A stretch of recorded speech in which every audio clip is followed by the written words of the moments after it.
시인의 일요일 김병호입니다. 자, 시 읽는 일요일 오늘은 시집 사과나무 아래서 그대는 나를 깨웠네를 읽어보려고 합니다. 이 시집은 2000년에 등단한 나금숙 시인의 세 번째 시집인데요. 두 번째 시집 레일라 바레다 주기가 2010년에 출간되었으니까 약 15년 만에 이게 출간되는 시집입니다. 부지런한 사람들에게 그 15년이면 시집 3권 혹은 4권을 이렇게 출간하는 시간인데요. 나금숙 시인은 오로지 이 한 권의 시집에 전념을 15년이라는 세월을 다 전념을 한 모양입니다. 보통 등단을 하고 첫 시집을 늦게 내는 경우는 종종 있지만 두 번째 시집과 세 번째 시집의 공백기가 이렇게 긴 경우는 흔치 않은 것 같습니다. 눈 밝은 분들은 시집 한 권을 아이고 여기 있죠. 이 시집 한 권을 읽으면서 눈치를 눈치챘다?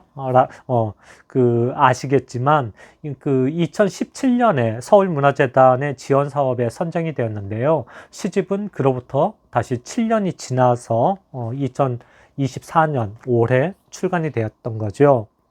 그러니까, 어찌 보면 자기 마음에 차는 출판사와 잘 연결이 되지 않았거나 아니면 자기 시집에 대한 어떤 밀도와 완성도에 대한 욕심으로 원고를 아주 오래 매만졌을 가능성도 있습니다.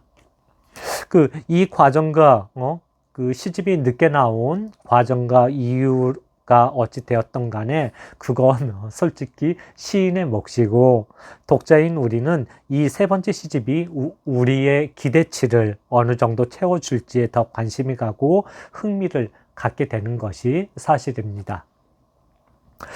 이 시집을 관통하고 있는 전체적인 기조, 분위기는 죽음입니다.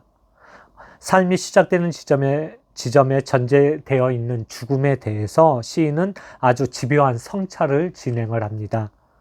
시인의 어법에 따르면 삶은 죽음을 바탕으로 한 죽음의 신성에 관심이 압도적입니다. 그런데 이 시집을 죽음의 신성이라고 하기에는 솔직히 딱히 수렴된 것 같지는 않습니다. 이 시집이 방산형 이렇게 사방으로 펼쳐지는 그런 방산형이라고 저는 읽었는데요. 어떤 시의 주제와 지향점이 여러 갈래로 나아가고 있다고 저는 읽었습니다. 아마도 추측을 해보면 오랜 기간의 작품이 한데 모여 있어서 그런 게 아닌가 하는 조심스러운 생각도 들기는 합니다. 아무튼 나금숙 시인의 이번 시집에서 드러나는 죽음의 이미지는 단순한 테마가 아닌 삶의 복잡성과 깊이를 탐구하기 위한 중요한 도구로 기능합니다. 이를테면 짐승 태우는 냄새 가득한 모란이나 죽음을 씹는 골짜기, 메멘토 모리, 익사한 남자, 검은 상복 등 시집 안에는 죽음의 이미지가 아주 가득합니다. 하지만 시인은 이 죽음을 단순히 생물학적인 어떤 종말을 뜻하는 게 아니라 삶의 필연적인 일부분으로 여깁니다. 생명과 죽음의 불가분성, 나눌 수 없는 불가분성을 강조하고자 하면서 죽음의 새로운 출발점이라는 의미를 부여합니다. 그러면 여기에서 시인의 육성으로 시 한 편 들어보시겠습니다. 모란, 나금숙.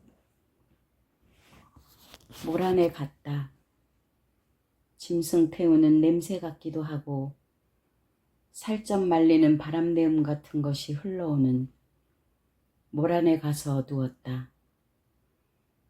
희게 흐르는 물베개를 베고 습지 아래로 연불이 숙성하는 소리를 들을 때 벽 너머 눈썹 검은 청년은 알몸으로 목을 베었다. 빈 방엔 엎질러진 물잔, 물에 젖은 유서는 백년 나무로 환원되고 있었다. 허이 여기서는 서로가 벽을 뚫고 지나가려 한다. 서로의 몸속으로 스며들었다 나온다. 어른이 아이가 되기도 하고 여자가 남자가 되기도 한다. 한낮 같은 세상을 툭 꺼버리지 말고 그냥 들고 나지 그랬니? 무덤들 사이에 아이처럼 누워 어른임을 견딜 때 공창의 푸른 갈비뼈 틈에서 솟는 악기 소리, 먹먹한 귀 속에 신성을 쏟아붓는다. 슬픔이 밀창을 열고 개다리 소반에 만산 홍엽을 내오는 곳, 모란에 가서 잤다. 오색등 그늘 밑에서 잤다. 매력들이 참 많이 지나가는 곳에서 사람의 아들 그의 불쑥은을 베고 잤다. 자, 어떠셨나요? 이 작품은 그 이번 시집 제일 앞에 놓여 있는 작품이기도 하면서 시인이 이번 시집에서 제일 마음에 드는, 제일 좋아하는 시라고 살짝 밝히기도 했는데요. 시집 해설을 맡은 이성혁 평론가의 분석처럼 이 시에서의 모란은 그 성남시에 있는 모란시장의 모란이 아니라 그 김영랑이 이야기한 찬란한 슬픔의 봄인 모란, 죽음과 아름다움이 공존하는 상징적인 공간으로서의 모란이 아닌가 싶습니다. 그런데 이 공간에서 시인이 펼쳐놓은 죽음은 슬픔과 상실의 감정을 비추는 핵심적인 요소가 되는 동시에 고통과 상실을 극복하는 과정으로 기능하기도 합니다. 시인은 죽음을 매개로 삶의 의미, 그 다음에 시간의 흐름, 존재의 본질 등에 대해서 고찰을 하게 됩니다. 물에 젖은 유서가 백년나무로 환원되고 서로가 벽을 뚫고 지나가면서 스미고 다시 나오면서 어른이 아이가 되고 여자가 남자가 되는 변신은 무덤들 사이에 누워있는 아이처럼 죽음을 딛고 새로운 도약을 내재하는 그 예수로 추정되는 사람의 아들, 그의 심장을 베고 자는 행위와 다르지 않습니다. 시인은 이 시집 전체에서 죽음을 이미지로 활용하고 있지만 고독과 상실 그리고 그 인생의 불확실성의 그 탐구라는 뻔한 역할에 그치지 않고 주목하지 않고 죽음을 생명력의 창출이나 변화의 순환으로 운유하고 있습니다. 앞서 말씀드린 것처럼 시인에게 죽음은 끝이 아니라 새로운 시작이라는 긍정적인 해석이 가능하고 이는 시의 그 근본적인 메시지를 형성하는 기제로 작용합니다. 그런데 저는 이 그 죽음의 신성으로 이 시집을 읽는 게 너무 이렇게 모범적인 모범답안 같잖아요.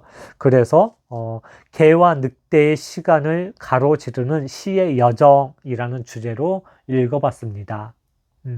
나금숙 시인이 바라보는 인간은 어떤 길들여진 존재로서 인간 사회의 어떤 규범과 질서를 상징하는 개의 모습과 어떤 그 야생성과 본능에 의지하는 늑대의 모습을 다 지니고 있습니다.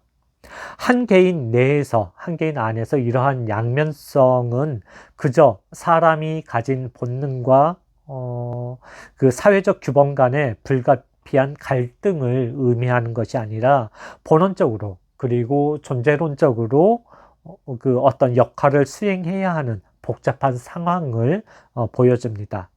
그런데 이런 이야기도 되게 뻔하지 않은가요? 그래서 결을 한번 달리해 볼까 하는데요.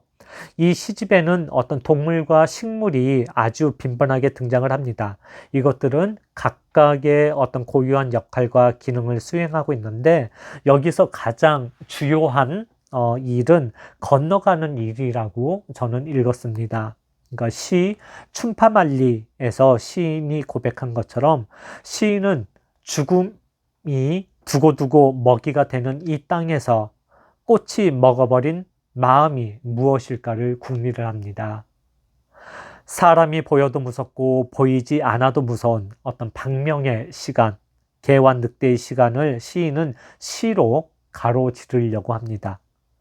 가시풀 뒤엉킨 마른 강을 건너온 들짐승처럼 시인은 이 시간을 시로 건너가려고 하는 거죠. 이것은 세계와 세계이거나 아니면 차원과 차원 사이이거나 전생과 후생의 한순간일 수도 있을 것 같습니다.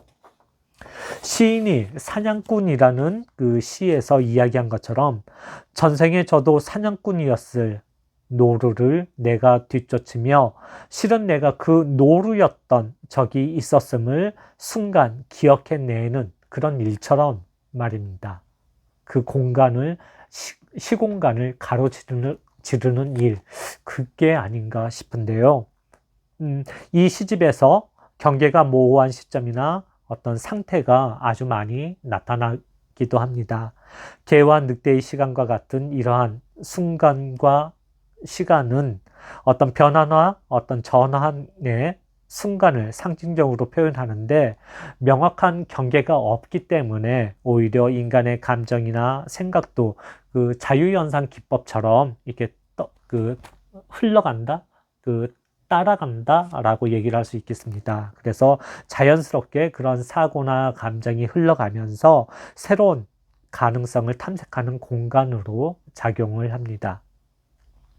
이러한 시적 배경은 인간 정체성의 탐구와 그 모호성을 드러내는데 아주 중요한 역할을 하게 됩니다. 개와 늑대라는 어떤 각각의 정체성을 인정하면서도 이로 인해서 나는 누구인가?